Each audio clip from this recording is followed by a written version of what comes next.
knowing about the mini grid, you are making a presentation of a nano grid. Does it have any significant difference between mini grid and nano grid? This is my first question. And second question is, when you generate electricity in a center point, how long distance can you deliver electricity from the center point to the household? How many meters specifically, and if there is any system loss in the line? And the third question is, you are using your nano technology to step up your voltage from 12 volt to 220 volt. Can we run AC appliance with this nano? Okay, so three questions. First of all, what's the difference between mini grid and nano grid? So let me try to clarify mini, micro and nano. Mini grids normally is 100 kilowatt or bigger size, and they use exactly the same level of due diligence in terms of the standard and all the requirement for a traditional grid. That if you have a traditional AC grid and the mini grid would probably be the same compliant in terms of the standards. Microgrid, on the other hand, these are lower voltage. Lower voltage means most of them you'll find 24 volt, 48 volt kind of system.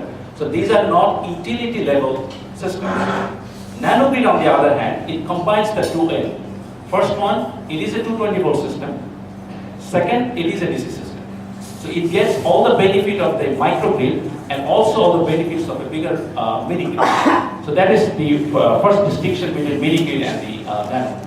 The second one is the point was distance. Distance. Like for a 220 volt AC system, if you can cover, let's say, 2 kilometers, with a 220 volt DC system, you should be able to cover at least 4 times. At least 4 times.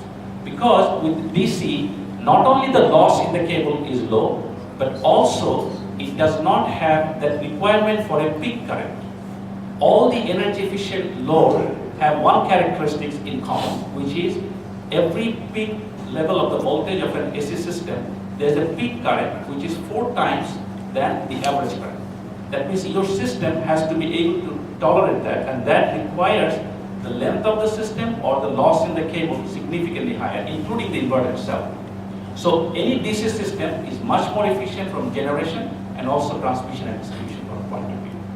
And the last one is the AC appliance. Like I said, most appliances have these days become electronic in nature.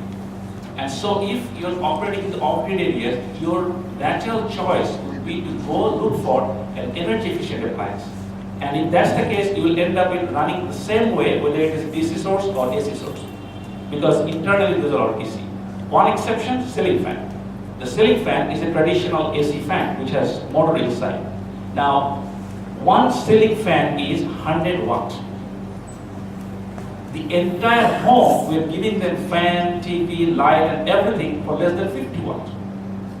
Can we afford to have this kind of energy guzzler or very inefficient appliances in off-grid solar? We cannot.